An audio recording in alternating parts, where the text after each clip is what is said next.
Sí. Muy buenos días, hermanos. Dios les bendiga. Vamos a dar inicio a nuestro estudio de la escuela dominical de este día. Le invito a que nos pongamos en pie para hacer una oración. Padre, te damos gracias por todas tus bendiciones, por este día más que podemos estar en tu casa. Pedimos que abras nuestros corazones para recibir tu palabra, Señor, y te doy gracias por cada uno de mis hermanos que está aquí presente y guarda a los que vienen en camino, Señor. Habla a nuestras vidas en el nombre de Jesús. Amén. Pueden ocupar su lugar y el día de hoy vamos a analizar el libro de Job. La semana pasada estuvimos hablando del libro de los Salmos y hablábamos acerca de que es un libro poético, es un libro que nos exhorta y nos motiva, nos anima a la adoración en conjunto, pero también a la adoración personal. Y ahora pues vamos a considerar el libro de Job, que también es considerado uno de los libros poéticos, un libro poético. Entonces ya desde que vemos el género de este libro, pues nos damos cuenta un poco sobre cómo va a ser la interpretación, el libro de Job. Ahí tenemos un subtítulo, ¿verdad? Que pudiera ser un subtítulo, no viene en el texto bíblico, pero la pregunta constante que aborda el libro de Job es: ¿por qué sufren los justos? Cuando leemos la historia de Job, vemos que era un hombre perfecto, un hombre que honraba a Dios, un hombre que no había pecado en su vida, pero de pronto comienza a sufrir demasiado. Entonces surge esta interrogante, ¿verdad? ¿Por qué sufren los justos? Entonces va a ser interesante poder analizar el contexto, el libro de Job, y de esta forma tratar de contestar esta pregunta. Para introducirnos, vemos que el libro de Job habla sobre realidades que experimentan tanto los hombres de la antigüedad como algunos de los de hoy en día. Es decir, la situación que vivió Job, sobre el sufrimiento, sobre las catástrofes tan terribles en su vida, no solamente sucedieron hace cientos de años o miles de años, sino que son realidades que siguen aconteciendo hoy en día, tal como ser víctima de la violencia de hombres, también catástrofes naturales, perder todos sus bienes, sus seres amados y hasta la salud, ¿verdad? ¿Quién está exento de estas situaciones? Por ejemplo, las catástrofes mundiales, la pandemia, no hubo una discriminación de esta catástrofe sanitaria hacia cierto sector, fue algo mundial, fue algo global. Y de igual forma, ¿verdad? La salud, los seres amados, la pérdida de los bienes, constantemente en lugares donde hay huracanes y todo esto, pues suceden cosas terribles y la gente pierde absolutamente todo. Entonces es algo muy, muy similar a la experiencia que vivió Job. Y quizá pues usted ha leído Job en alguna ocasión, lo está leyendo en el plan que estamos llevando de lectura semanal, y al leerlo pues le surgen más preguntas, más dudas. ¿Por qué sufren los justos? Pocas personas tienen a este libro de la Biblia como su libro favorito, ¿verdad? No es algo así como tan llamativo, tan atractivo por la historia que se narra, aunque sí hay sus excepciones, ¿verdad? Vemos aquí que Job fue atormentado de las dudas acerca de los caminos de Dios. Entonces esa también es una realidad tanto de los tiempos de Job como hasta el día de hoy en día, como hasta los tiempos de hoy en día, ¿verdad? ¿Quién no ha estado en ese momento donde surgen dudas sobre el camino que Dios nos está guiando, nos está llevando? Todos somos partícipes de esta situación, y dice: desesperarse y, lo peor de todo, sufrir la crítica injusta y cruel de otros. Sin embargo, dice, pocos hombres habrán experimentado más de una fracción del padecimiento de Job. Es decir, algo que nos puede aliviar un poco es ver la historia de Job y darnos cuenta que Job sufrió mucho más que lo que nosotros hemos sufrido. Es lo que más o menos nos motiva, nos anima ahí, de que pues sí, vemos que él de un momento a otro absolutamente lo perdió todo. Dice, además de esto, le sucede a un hombre piadoso, caritativo y de carácter intachable. Es decir, pues no había algo que él pudiéramos decir, bueno, lo merecía. No, al contrario, fue algo que sucedió de la nada. En este libro también encontramos la bondad inmutable de Dios. Aunque sí vemos el sufrimiento, vemos las catástrofes que le acontecen a Job, también encontramos este atributo de Dios, ¿verdad? Y dice que no cambian, es inmutable, que es la bondad de Dios. Y este atributo transforma la aflicción que está sufriendo Job, o que podemos generalizarlo, que sufren los hijos de Dios, y entonces experimentan una bondad inmutable. Dice, es la historia de una persona que mantiene su fe en Dios a pesar de sufrir injustamente la pérdida de todo. Sobre todo, el libro presenta el humanamente inescrutable problema que obsesiona constantemente a los grandes pensadores. Y esta pregunta todos han buscado la respuesta. Dice, ¿por qué padecen los justos en un mundo hecho por un Dios infinitamente bueno y a la vez todopoderoso? Una pregunta, ¿verdad?, incluso de los ateos, de la gente ajena a la religión. Dice, ¿por qué existe la guerra si el Dios creador es un Dios bueno?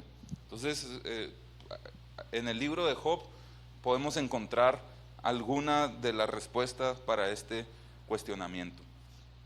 Aquí añadí un poco acerca de cómo el libro de Job ha sido analizado, ha sido observado por algunos historiadores. Algunos han encontrado en este libro, dice, la obra maestra literaria del movimiento de sabiduría. Es un libro que está dentro de los libros poéticos, se desarrolla en un contexto donde la sabiduría estaba en su auge, y entonces se dice, ¿verdad?, algunos historiadores, que el libro de Job es la obra maestra. Otros dicen que Job es magnífico, sublime, y dice como no hay otro libro en el Antiguo Testamento. Vemos que para algunas personas sí es su libro favorito, ¿verdad? Algunos historiadores lo observan así. Dice, el libro de Job da y dará siempre energía creciente a los desanimados y fuerza a los débiles. Encontramos como una aplicación práctica constante, ¿verdad?, que nos puede motivar y animar en medio de las debilidades de la vida. Alguien más dijo, ¿verdad?, uno de los más grandes libros que jamás se haya escrito. Es decir, no solamente del Antiguo Testamento, no solamente de los libros bíblicos, sino de todos los libros que jamás se hayan escrito. Es la primera y más antigua discusión del problema que nunca termina, el problema del destino del hombre y el trato de Dios con él sobre la tierra. Es un constante dilema, pues, que se origina en este diálogo, ¿verdad?, que todos hemos leído en alguna ocasión, cuando existe este diálogo de parte de Satanás con Dios sobre la situación que está viviendo Job. Entonces, ese es lo que origina la historia. Acerca del título de este libro, no hay algo muy relevante. Dice, el libro toma el nombre del protagonista, que es Job. No es como que tiene un significado simbólico o algo oculto detrás de este nombre, simplemente es el nombre del personaje principal. Entonces no encontramos ahí como que en la semana pasada decíamos, ¿verdad?, el libro de Salmos, pues literalmente alabanzas con música. Ahí sí vemos que tiene ese objetivo, el tener el título de Salmos. Pero aquí el libro de Job, pues, es simplemente el nombre del personaje. Algunos pues han encontrado que el significado pudiera ser objeto de enemistad o el que vuelve a Dios. Pero pues simplemente pues podemos analizarlo como el nombre del personaje principal. Sobre la fecha y el fondo histórico. Hemos venido tratando de conectar todos los libros de la Biblia en una línea histórica, pero aquí tenemos un problema, tenemos un conflicto, porque no obtenemos muchos detalles sobre qué es lo que está sucediendo en la narrativa del pueblo de Israel. No, hemos hablado del libro, por ejemplo, de Nehemías, de Esther, no, de Esdras y Nehemías, que estaban antes del exilio, durante el exilio, después del exilio, y los vamos ubicando con esas referencias. Pero en el libro de Job no tenemos algo donde podamos ubicarlo exactamente en medio de esa narrativa. Dice, lo que podemos considerar es que Job probablemente vivió en la época patriarcal, quizá es contemporáneo de Abraham, en los tiempos de Abraham. Entonces el libro no menciona, dice, aspectos claves como el pacto, el tabernáculo, el sacerdocio. No encontramos nada de eso, sino que refleja como un contexto patriarcal donde la familia era la unidad social. Job era como el sacerdote, el intercesor. Las prácticas religiosas eran sencillas y similares a las del tiempo que vimos en Génesis, algo similar. Encontramos las referencias al ganado, ¿verdad? Usted ha escuchado que Job tenía demasiado ganado y todo lo perdió de un momento a otro. Entonces, viendo que esta economía que él tenía era el ganado, pues indica que era algo anterior al imperio de Mesopotamia. Es un detalle que nos puede ayudar a ubicarnos más o menos, y si fue más o menos en esos tiempos, entonces se considera que es el libro más antiguo de la Biblia. Entonces Job es un gentil que vivió, sufrió y triunfó fuera de Canaán, y se menciona, ¿verdad?, la tierra de Uz, se menciona ahí durante los textos de Job, pero no podemos ubicarlo exactamente,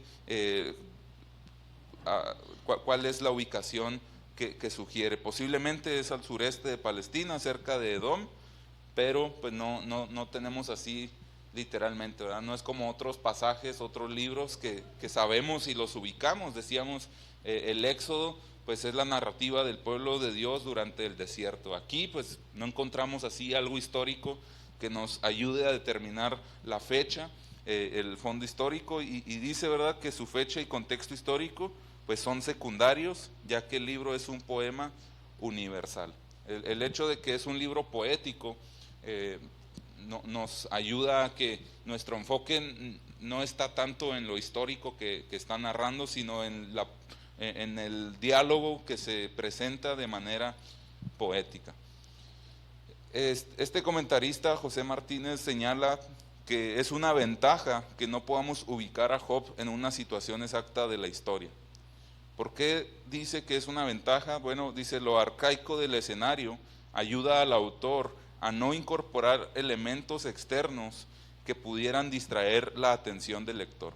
Es decir, todo se centra y se concentra en el gran protagonista y en su grandiosa experiencia exterior. Entonces, quizá podemos decir que el objetivo de este libro no es tanto decirnos cuál es la situación del pueblo de Israel en cuestión de la línea histórica que hemos venido siguiendo, sino adentrarnos a la experiencia de Job.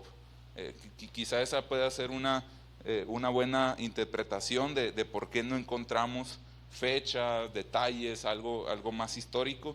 Simplemente es para analizar la experiencia interior y que no añadamos elementos externos que sucedieron en los tiempos históricos.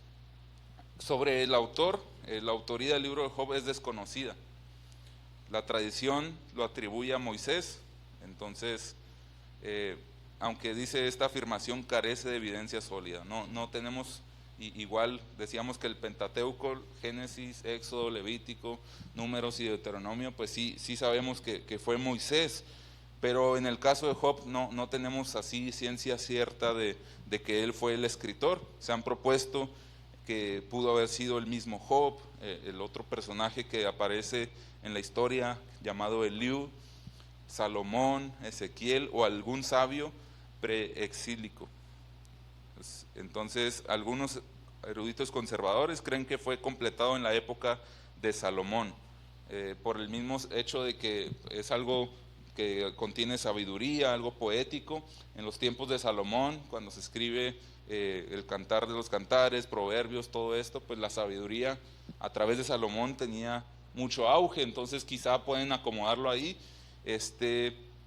porque pues al fin de cuentas sabemos que es inspirado por el Espíritu, ¿verdad? Entonces, aunque no haya vivido en esa época el autor, pues a través de la revelación del Espíritu pudo haber narrado la historia de Job y ahí añadir algunas cosas, ¿verdad? Que es lo que se presenta aquí. El autor, guiado por el Espíritu Santo, habría usado un relato antiguo sobre Job, posiblemente escrito por el patriarca o por un contemporáneo de aquella época, y completado con revelaciones divinas, con el escenario celestial descrito en el prólogo. Es decir, en el prólogo encontramos esta escena, ¿verdad?, del diálogo de Satanás con Dios. Entonces eso pudo haber sido algo que se añadió más adelante en el plano histórico.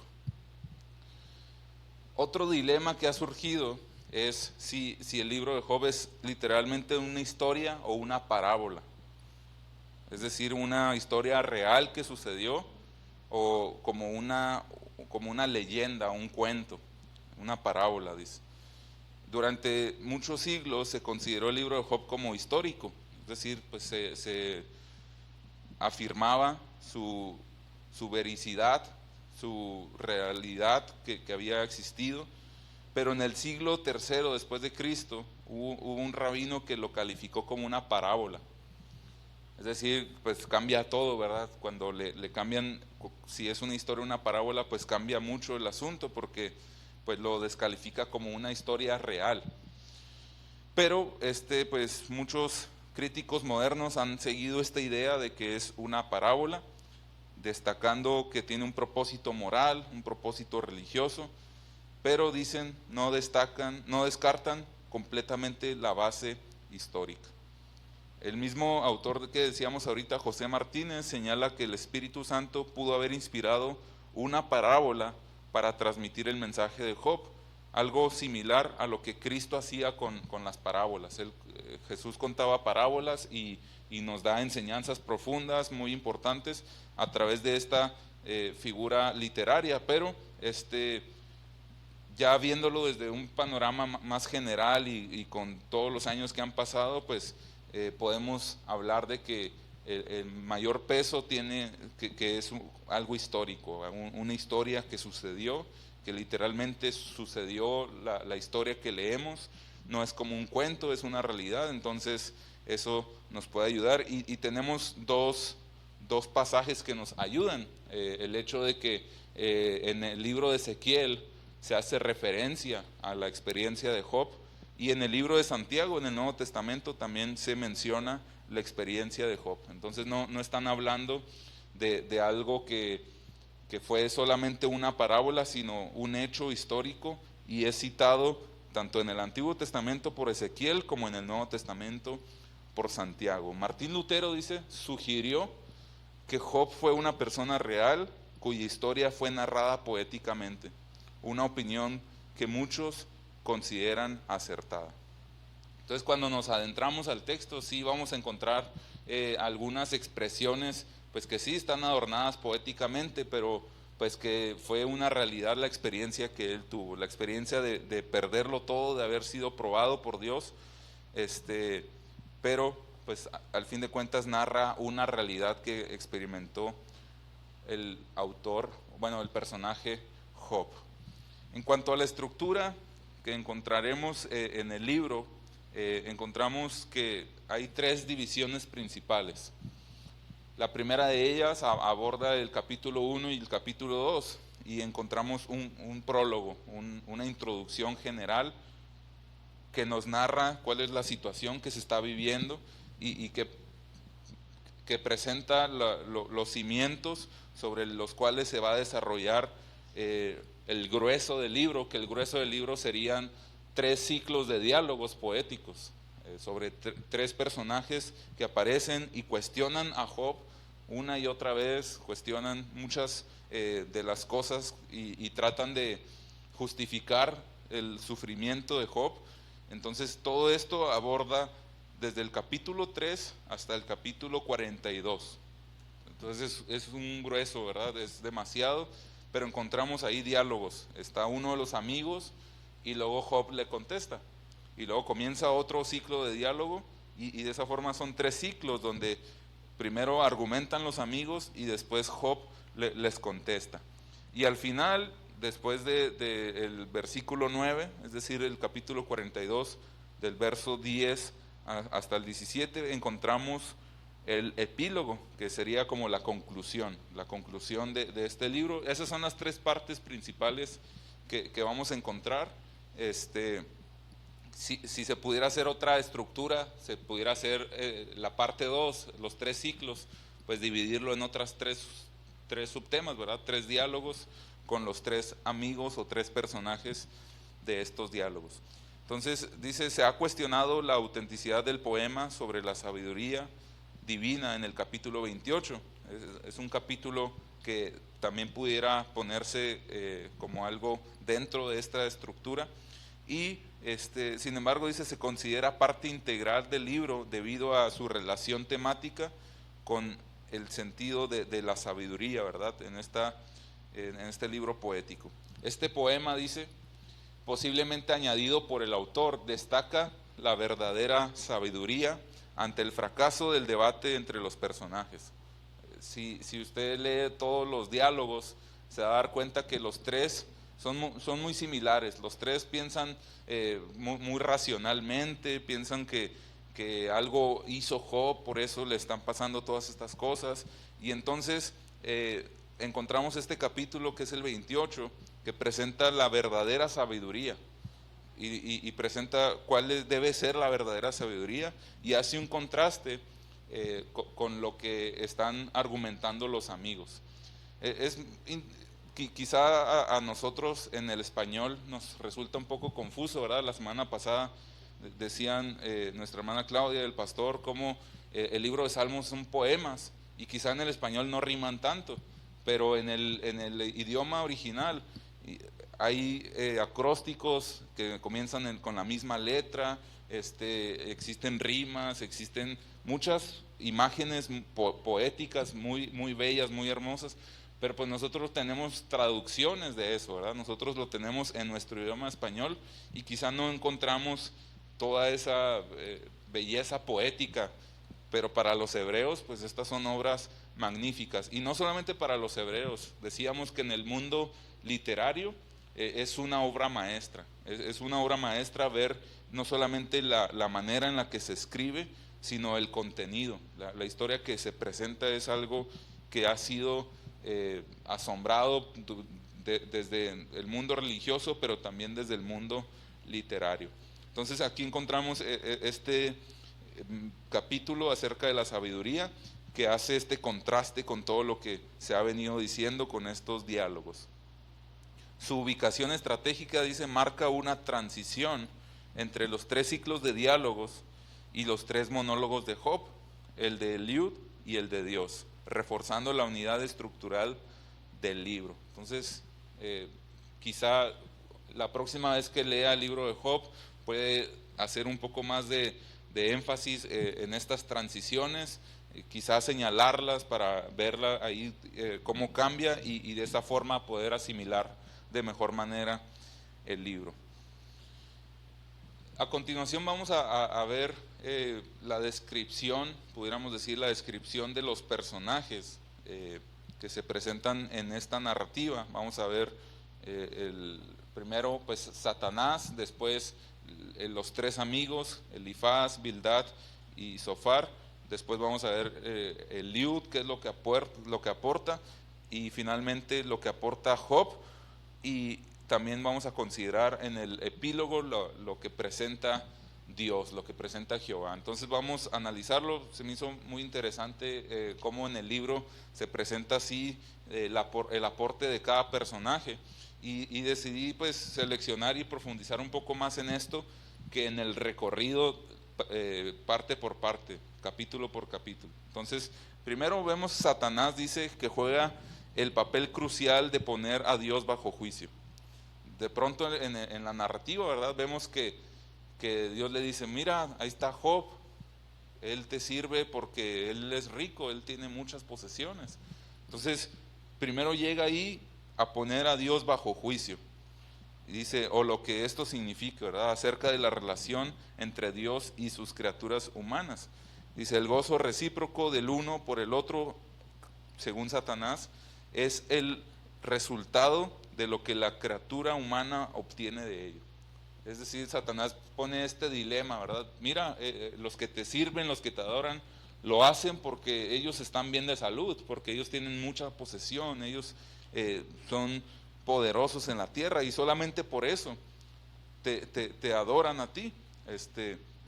Algo también interesante es cómo la mujer de Job hace este papel de Satanás en la tierra, porque constantemente, ¿verdad?, le dice, maldice a Dios y muérete. Entonces es la referencia directa de cómo Satanás está actuando y está tratando de poner este juicio entre la criatura humana y Dios. Dice, el lector puede imaginarse a Satanás susurrando, hazlo, hazlo. El asunto es si los seres humanos aman a Dios no por Dios mismo, sino por lo que obtienen de su relación con Él, lo cual los pone bajo responsabilidad.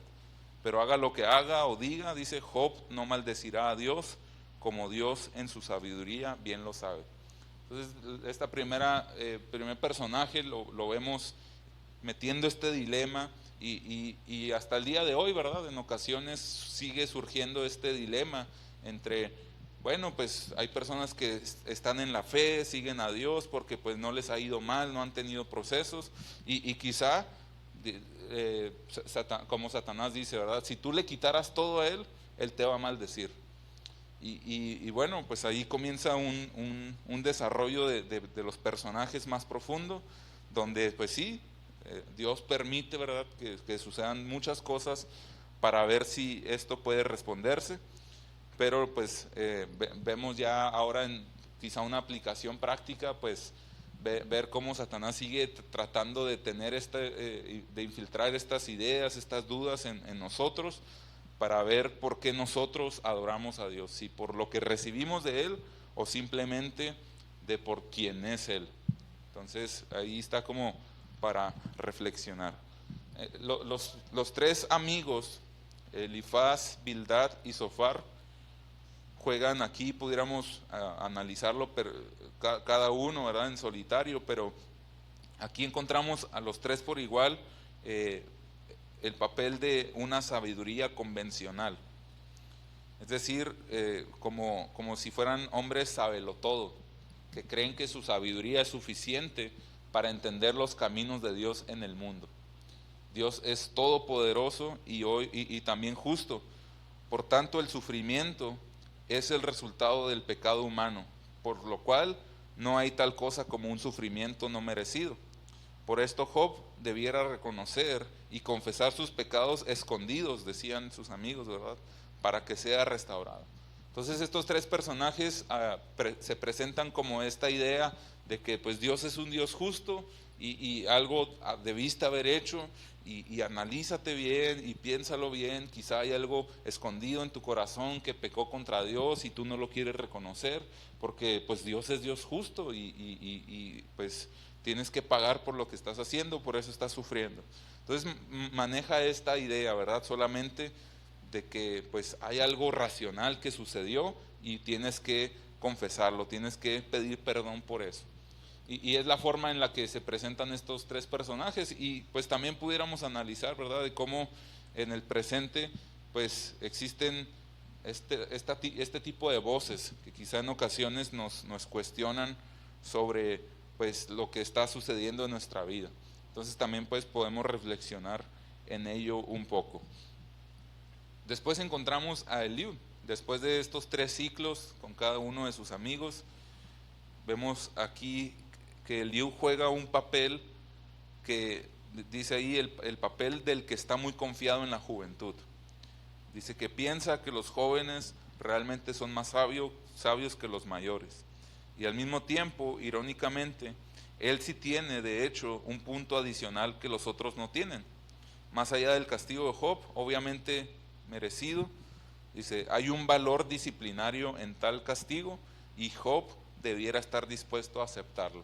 Aunque se presenta con esta esta idea, este pensamiento, dice ahí sí encontramos algo coherente, que es el hecho de que sea cual sea el origen de este castigo, de esta aflicción que vivió, hay algo disciplinario, hay un valor que está trabajando en su vida y bueno, pues esto es algo real, ¿verdad? Porque ¿por qué sufren los justos? No sabemos en ocasiones por qué llega el sufrimiento, pero sí podemos ver que hay algo que hace en nosotros. En ocasiones los procesos, ¿verdad? No tenemos respuesta a por qué se originaron los procesos, pero sí hacen algo en nuestro interior, sí hacen un cambio en cada una de nuestras vidas y ahí podemos encontrar eso pues acertado, ¿verdad? Que presenta el libro. Después encontramos Job, que Job pues es el personaje principal y también todo lo que él escribe pues nos da muchas enseñanzas, pero viéndolo en este contraste con cada uno de los personajes, dice Job juega el papel central, para él todo es un enigma frustrante. Y sí, podemos leer el libro de Job y siempre vamos a ver a Job así como sufriendo por la situación que está viviendo, pero también sufriendo porque no entiende por qué le está pasando eso. Dice, es un enigma frustrante. Él cree que sus calamidades finalmente vienen de Dios, sin embargo no hay una clara relación del causa y efecto. Pero esto también es su problema, dice, puesto que el asunto para él es su integridad, la misma que es reconocida por Dios al inicio de la narración. Él es, por tanto, el sufriente inocente y para quien las respuestas fáciles ya no funcionan. Sus amigos, quizá alguno de sus amigos, el primero le dijo, no, mira, es consecuencia de tus pecados. Y si Job no hubiera tenido convicciones claras, quizá hubiera dicho, sí, cierto, es eso. Pero no, él constantemente se da cuenta de que no es nada de eso, sino que hay algo más profundo y él pues por eso se presenta de esta manera como muy frustrado por no saber qué es lo que está pasando en su vida. Después encontramos pues también el papel, dice ahí el papel final, pues que es muy importante porque pues conecta todo, que es el papel de Jehová. Dice como él es el iniciador de la historia, dice está a cargo desde el principio, incluyendo hacer que Satanás piensa en Job y no al revés, y al final dice las cosas cambian. En primer lugar dice la pregunta de dónde se encuentra la sabiduría es contestada no solamente en términos de Dios, sino también el silenciar todas las voces humanas que insistían en que Dios les debía una explicación a ellos. Es decir, esto es algo que encontramos muy importante en este pasaje, en este libro, ¿verdad? Que quizá la sabiduría no es decir cuál es la respuesta correcta, sino silenciar, dice, las voces humanas que insisten que pueden decir tantas cosas y tantas teorías, pero pues que ninguno estaba diciendo lo que realmente había pasado. Y número 2, dice la pregunta de si uno servirá a Dios sin recibir beneficios, se contesta con un sonoro sí. ¿Por qué? Porque vemos que Job, ¿verdad? Job se mantuvo y lo que comenzó con un dilema de parte de Satanás, dice, a ver, pues quítale todo, a ver si te sigue adorando y sigue siendo el hombre íntegro que es, pues al final encontramos la respuesta, ¿verdad? Que es un totalmente sí. Él, a pesar de todo, se mantuvo y siguió confiando en Dios. En esta parte final he añadido como lecciones o algunas enseñanzas prácticas que encontramos en el libro de Job. Son 8 y quiero mencionarlas brevemente. Dice, número 1, en la sección en que Dios habla desde el torbellino, aprendemos que el padecimiento es parte de la estructura del universo. Es algo indispensable de la providencia de Dios.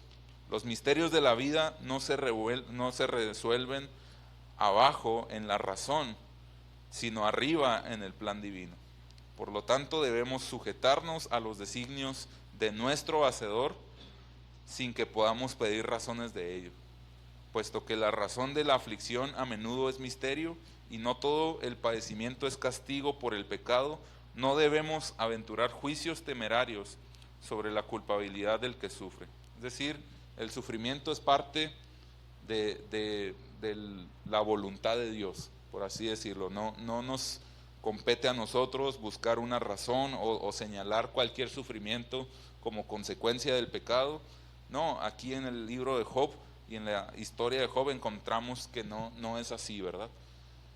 Una segunda lección es que aún los justos no son eximidos del sufrimiento en este mundo, es decir, no son exentos, ¿verdad? Las personas justas, como Job, dice, pues también pueden sufrir. Probablemente esto se debe en parte a que Dios no quiere que el motivo de servirle sea por interés. Sin embargo, Job, a pesar de su carácter, sufría las más terribles pruebas. Y ahí encontramos pues como otro pasaje, ¿verdad?, que nos enseña esto, el cual es Hechos 14:22. Es necesario que a través de muchas tribulaciones entremos en el reino de Dios. Justos e injustos podemos sufrir, atravesar el sufrimiento. Número 3, dice, no toda la aflicción que experimentan los creyentes viene de la mano divina. Dios permite que el adversario nos ponga a prueba para aquilatar nuestra virtud. Pablo dice, ¿verdad?, hemos llegado a ser espectáculo, otros dicen ridículo, vergüenza para todo el universo, tanto para los ángeles como para los hombres. Entonces, lo podemos considerar, ¿verdad?, pero tampoco significa que el enemigo todos los días está haciéndonos daño, no, tampoco podemos llegar a ese extremo, pero sí considerarlo, ¿verdad?, que Dios permite ciertas situaciones y sobre todo Dios utiliza, ¿verdad?, esos procesos. Satanás sabe que Dios valora tanto la justicia del hombre, que si ese quiere frustrar los propósitos divinos, es preciso desmentir la rectitud humana. Lo que está en juego en el padecimiento de algunos de los justos es el desenlace de la lucha entre el cielo y entre el adversario y Dios. De modo que el sufrimiento de los piadosos tiene significado y valor en proporción en la lucha titánica de las edades. Siguiente lección dice, el padecimiento está bajo la soberanía divina. Es decir, Dios lo permite, pero aún, aunque Él lo permite, dice, está bajo su soberanía. Si el hombre persiste en la fe, incluso cuando su espíritu no encuentra sosiego, el sufrimiento no provocará destrucción, sino que será un instrumento para su bien. Fíjese cómo dice Job, me probará y saldré como oro. Muchas veces dicen, ¿verdad?, que a todos nos gusta la historia de Job hasta que nos toca ser Job, porque todos dicen, no, sí, nos probará y saldremos como fuego, como oro purificado, pero nomás imagínense todo lo que vivió, de un momento a otro, familia, posesiones, ganado, absolutamente todo lo perdió, pero al final vemos cómo Dios, ¿verdad?, retribuye, dice, el doble de todo lo que él tenía. Pero pues el proceso fue el sufrimiento durante toda esa temporada. Entonces, pero Job lo tenía muy claro, ¿verdad? Él me va a probar y yo saldré como oro. Es decir, ese padecimiento me está refinando, me está purificando. Dice, aunque Dios testificó antes de la prueba de Job que el patriarca era un hombre recto, se nota que la aflicción de este completó lo que faltaba a su carácter. Desde el inicio Dios dice, él es un hombre recto. Al final, después de esa prueba, imagínense lo que Dios habría dicho de él. Realmente era un hombre recto. También el padecimiento, por regla general, nos motiva a acercarnos más a Dios y ser más espirituales y santos. Pues ahí, ¿verdad?, tenemos el pasaje de Romanos, a los que aman a Dios, todas las cosas les ayudan a bien para que fuesen hechos conforme a la imagen de su Hijo. Así termina diciendo. Número 5, en las pruebas el creyente necesita más sentir la presencia de Dios que escuchar razones filosóficas acerca de su aflicción. requiere que Dios esté cerca.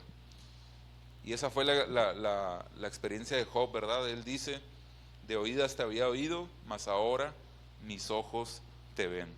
Es decir, esta experiencia lo hizo llevar su relación con Dios de algo teórico a algo real, de algo que había oído, memorizado, de algo que él creía solamente, dice, ahora lo he visto, lo he experimentado. Entonces, en las situaciones difíciles, dice ahí, pues necesitamos más que nada, más que razones filosóficas o razones que la gente nos explique, necesitamos la presencia de Dios, ¿verdad? Para estas diversas pruebas.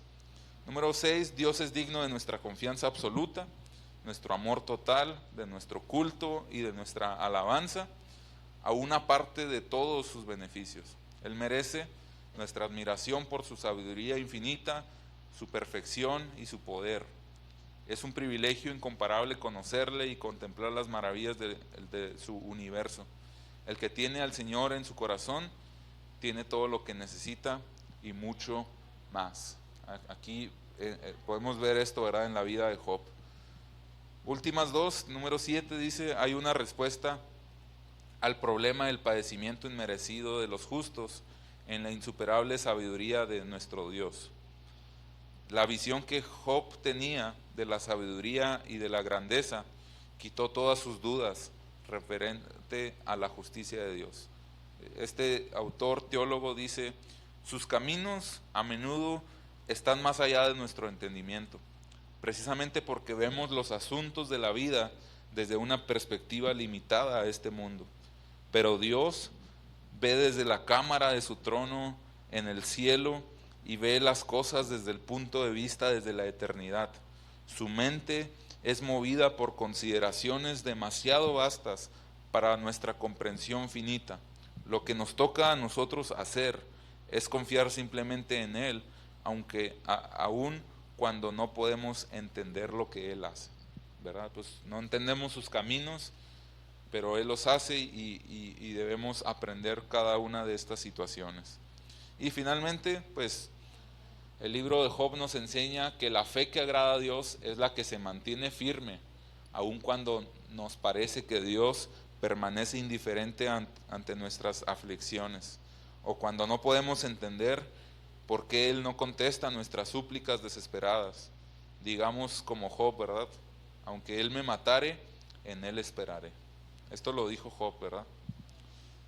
Y ya pues como conclusión dice, el ingenio de este libro está hecho de que aunque parece que fuera una teodicea, es decir, los seres humanos sometiendo a Dios a juicio e insistiendo en una explicación de sus acciones, resulta de hecho ser una teología, Dios sometiendo a los seres humanos a juicio en cuanto a si confiarán en Él, no solamente por cuanto reciben de beneficios, sino por cuanto les da, no les da una explicación que demandan, y por cuanto si vivirán dentro de los límites de la sabiduría de las criaturas como seres humanos, ¿verdad? El libro de Job tiene un lugar importante en la historia bíblica. Decíamos, no tenemos una ubicación exacta, pero en la historia bíblica en general, pues encontramos que sí tiene un lugar muy importante, no solamente al llamarnos a una total confianza a Dios hasta las situaciones más críticas, sino también a preparar el camino para Jesucristo, ¿verdad? Que como el Dios encarnado da la respuesta final a la pregunta de Job, asumiendo el papel sufriente e inocente, solo que en este caso para llevar los pecados de todo el mundo. Quizá puede ser una conexión de lo que sucede al final, ¿verdad? Y termina diciendo, pues yo sé que mi Redentor vive y al fin se levantará de entre los muertos. Entonces son algunas de las figuras que podemos ver y comprender pues cuál es su objetivo al estar en el texto bíblico. Entonces pues más que nada esto es un panorama general para que leamos el libro de Job y pues sepamos más o menos la estructura, qué es lo que se menciona de este libro y pues algunas lecciones prácticas, ¿verdad? Entonces así voy a dejar el lugar al pastor. Gracias, Bruno. Miren, yo les sugiero que vuelva a leer el libro de Job. El libro